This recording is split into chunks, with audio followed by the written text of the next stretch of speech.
ये सवाल बेसिकली आपको जय शाह के पिताजी से पूछना चाहिए। सिंपल, एक लाइन में पूछना चाहिए कि आप देश के गृह मंत्री हैं, मामला लॉ एंड ऑर्डर का है, अतीक की हत्या पुलिस की मौजूदगी में हुई, तो सवाल तो पुलिस पे भी है ना, पुलिस पे ही है। और देश के गृह मंत्री को, प्रधानमंत्री को, उत्तर प्रदेश के मुख्यमंत्री से सवाल पूछा जाना चाहिए। और गृह मंत्री से तो खास करके यह सवाल पूछा जाना चाहिए कि आपको तरीपार कर दिया गया था, कानून का राज था, आपकी तरीपारी समाप्त हो गई, आप चुनाव लड़े, आप जीते, देश के गृह मंत्री बने और आधुनिक चाणक्य मिला देश को, तो ये कानून के राज से ही संभव हुआ ना। नमस्कार, आदाब, आप देख रहे खबर अड्डा और मैं हूं आपके साथ सुम्बुल ईरम। अतीक और अशरफ हत्याकांड पर जब पत्रकारों ने कन्हैया कुमार से सवाल पूछा तो कन्हैया ने दो टुक शब्दों में कह दिया कि सवाल उत्तर प्रदेश की पुलिस पर उठाना चाहिए कि कैसे पुलिस की मौजूदगी में अतीक और अशरफ की हत्या हो जाती है। और सिर्फ अतीक और अशरफ की हत्या नहीं बल्कि उमेश पाल की हत्या भी पुलिस की मौजूदगी में हो जाती है। ऐसे में सवाल कानून व्यवस्था का है कि कैसे पुलिस की मौजूदगी में अतीक और अशरफ की हत्या कर दी जाती है। कन्हैया कुमार ने कहा कि यह सवाल योगी आदित्यनाथ से पूछना चाहिए कि आपकी पुलिस की मौजूदगी में कैसे हत्या हो जाती है। कन्हैया कुमार यही नहीं रुके, उन्होंने पत्रकारों को सलाह देते हुए कहा कि जब भी मौका मिले तो जय शाह के पिताजी यानी अमित शाह से भी सवाल पूछ लेना, क्योंकि वो देश के गृह मंत्री हैं और कानून व्यवस्था को दुरुस्त रखने की जिम्मेदारी उनकी भी है। कन्हैया कुमार ने कहा कि इसी देश के कानून ने अमित शाह को तड़ीपार किया था और फिर कानून ने ही उनकी सजा समाप्त की, जिसके बाद वो चुनाव लड़े, जीते और देश के गृह मंत्री बन गए। तो ये सब कानून के राज की वजह से हुआ, क्योंकि दूसरी सरकारों में रूल ऑफ लॉ की धज्जियां नहीं उड़ाई गई थी। रूल ऑफ लॉ की जगह रूल ऑफ गन का कल्चर नहीं था।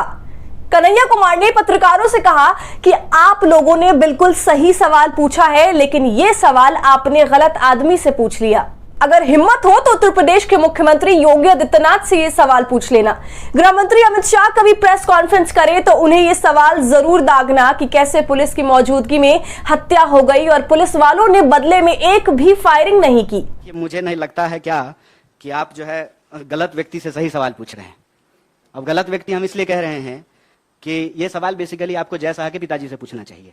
सिंपल, एक लाइन में पूछना चाहिए कि आप देश के गृह मंत्री हैं, मामला लॉ एंड ऑर्डर का है, अगर उमेश पाल की हत्या पुलिस की मौजूदगी में हुई या अतीक की हत्या पुलिस की मौजूदगी में हुई, तो सवाल तो पुलिस पे भी है ना, पुलिस पे ही है।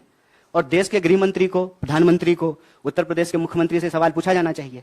और गृह मंत्री से तो खास करके यह सवाल पूछा जाना चाहिए कि आपको तरीपार कर दिया गया था, कानून का राज था, आपकी तरीपारी समाप्त हो गई, आप चुनाव लड़े, आप जीते, देश के गृह मंत्री बने और आधुनिक चाणक्य मिला देश को, तो यह कानून के राज से ही संभव हुआ ना। मुझे लगता है कि सही व्यक्ति से सही सवाल जब मौका मिले, जब प्रेस कॉन्फ्रेंस हो जाए। दरअसल जिस हत्या पर मीडिया को सवाल उठाना चाहिए था, वो सवाल उठाने के बजाय सवाल उठाने वालों को ही अतीक का हमदर्द बताकर उसके पीछे पड़ जा रही है, जैसे मानो किसी ने इसे सुपारी दे रखी है। सवाल यह है कि अगर वाकई अतीक माफिया था तो उसे सजा इस देश का कानून देता, ना कि जय श्री राम का नारा लगाते हुए पुलिस की मौजूदगी में 3 हत्यारे गोली मार देंगे और मीडिया इस जश्न में डूबी है कि अतीक और उसका भाई मारा गया। और यही लॉलीपॉप उत्तर प्रदेश की 24 करोड़ आबादी को देने की कोशिश की जा रही है कि देखिए कैसे यूपी से माफिया राज खत्म हो गया है।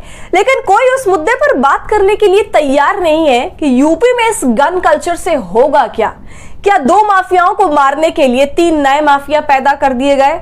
जरा सोच कर देखिए, अतीक की जगह किसी और की हत्या हुई होती जिसे दुनिया माफिया कहती है और हत्यारे मुसलमान होते हैं, तो इस देश की मीडिया कैसे नंगा नाच रही होती। उन तीनों हत्यारों को आतंकवादी बोला जाता कि पता नहीं किस किस से तार जोड़े जाते और उसके साथ ही पूरे मुस्लिम समुदाय को इस तरह से दिखाया जाता कि पूरा मुसलमान हत्यारा है, गोलीबारी करना उसका पेशा है। लेकिन अतीक के हत्या के मामले में जैसे ही मीडिया के लफंटरों को पता चला कि हत्यारा तो मुसलमान नहीं है, सबके अंदर सुई पटक सन्नाटा छा गया। किसी ने उसके धर्म को देखकर उसके पूरे समुदाय पर सवाल नहीं उठाया, किसी ने उसकी जाति देखकर पूरी जाति पर सवाल नहीं उठाया। लेकिन मीडिया का ये दोहरा चरित्र देखिए कि कैसे वो खबरों को ट्विस्ट कर जश्न मना रहा है। ऐसे में पूरी वीडियो पर क्या है आपकी राय, हमें कमेंट करके जरूर बताएं। और हमारी आजाद पत्रकारिता को आपके सपोर्ट की जरूरत है, वो तभी होगा जब आप जितना ज्यादा थैंक्स के बटन का इस्तेमाल करेंगे और इससे हमारी हौसला अफजाई करेंगे। साथ ही अगर अब तक आपने खबर अड्डा को यूट्यूब पर सब्सक्राइब नहीं किया है तो इसे अभी कर लीजिए।